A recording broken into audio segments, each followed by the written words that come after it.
Hey guys, welcome back. In today's video, I will be showing you how to back up Notion. So let's get started.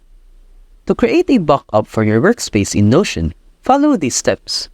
Open your Notion desktop application or connect to the Notion website using your Google, Apple account, or email address.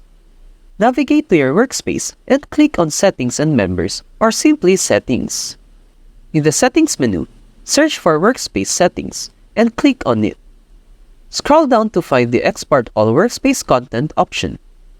Click on Export All and choose the format for the export.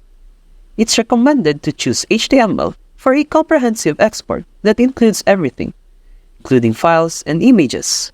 Optionally, you can select the Include Subpages in Folders option to organize your exported content. Click on Export to start the export process. Notion will generate a backup of your entire workspace and save it to your desktop or the specified location.